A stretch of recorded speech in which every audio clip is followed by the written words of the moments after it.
नमस्कार, मैं हूं Amod Shrivastava. Amazing thought, amazing message, amazing information की दिशा में आज एक कदम और आगे।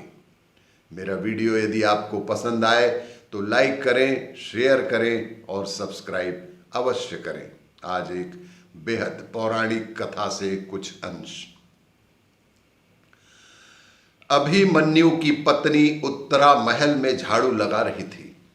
अभिमन्यु की पत्नी उत्तरा महल में झाड़ू लगा रही थी तो द्रौपदी उसके समीप गई, उसके सिर पर प्यार से हाथ फेरते हुए बोली, पुत्री, भविष्य में कभी तुम पर दुख, पीड़ा या घोर से घोर विपत्ति भी आए तो कभी अपने किसी नाते रिश्तेदार की शरण में मत जाना, सीधे भगवान की शरण में जाना। उत्तरा हैरान होते हुए माता द्रौपदी को निहारते हुए बोली। उत्तरा बेहद हैरान हुई और द्रौपदी को निहारते हुए बोली, आप ऐसा क्यों कह रही हैं माता? आप ऐसा क्यों कह रही हैं माता? द्रौपदी बोली, क्योंकि यह बात मेरे ऊपर भी बीत चुकी है। क्योंकि यह बात मेरे ऊपर भी बीत चुकी है। जब मेरे पांचों पति कौरवों के साथ जुआ खेलते रहे तो अपना सर्वस्व हारने के बाद मुझे भी दांव पर लगाकर हार गए। फिर कौरव पुत्रों ने भरी सभा में मेरा बेहद अपमान किया। कौरव पुत्रों ने भरी सभा में मेरा अपमान किया। मैंने सहायता के लिए अपने पतियों को पुकारा, मगर वो सभी अपना सिर नीचे झुकाए बैठे रहे। पितामह भीष्म, द्रोण, धृतराष्ट्र सभी को मदद के लिए पुकारती रही, मगर किसी ने भी मेरी तरफ नहीं देखा। वह सभी आंखें झुकाए, आंसू बहाते सिर्फ मौन बैठे ही रहे। इस पर मैंने भगवान श्री द्वारिकाधीश को पुकारा, हे प्रभु, अब आपके सिवाय मेरा कोई भी नहीं है। भगवान तुरंत आए और मेरी रक्षा की।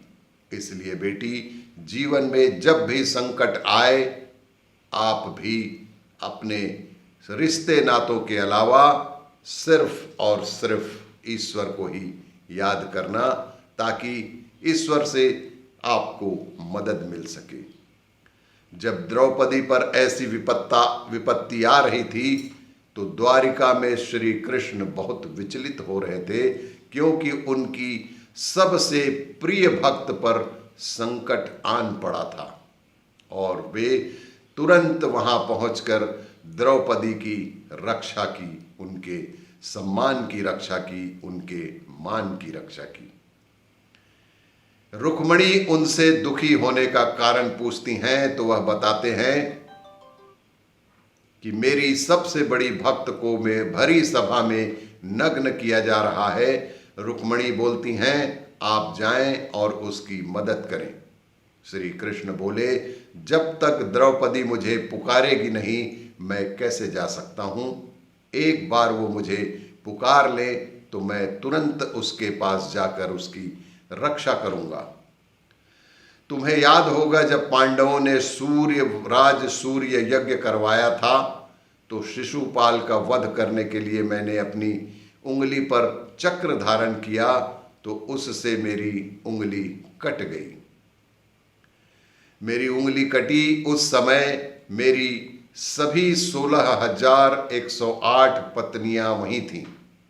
कोई वैद्य बुलाने भागी तो कोई औषधि लाने चली गईं, लेकिन मगर प्यार उस समय मेरी इस भक्त ने बहुत ही प्यार से अपने साड़ी का पल्लू फाड़ा और उसे मेरी उंगली पर बांध दिया था। आज उसी का ऋण मुझे चुकाने हैं, लेकिन जब तक वो मुझे पुकारेगी नहीं, मैं नहीं जाऊंगा।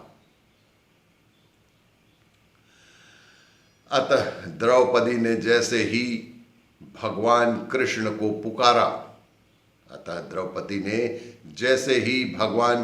को पुकारा, प्रभु तुरंत ही दौड़े चले आए और उस अबला नारी के सम्मान की रक्षा की। और भी इसी तरह के कहानियों के लिए देखते रहिए मेरा वीडियो। लाइक करें, शेयर करें और सब्सक्राइब अवश्य करें। हमारे जीवन में भी कहीं संकट आते रहते हैं, प्रभु स्मरण उनके प्रति किया, सत्कर्म हमारी सहायता अवश्य करेंगे। धन्यवाद।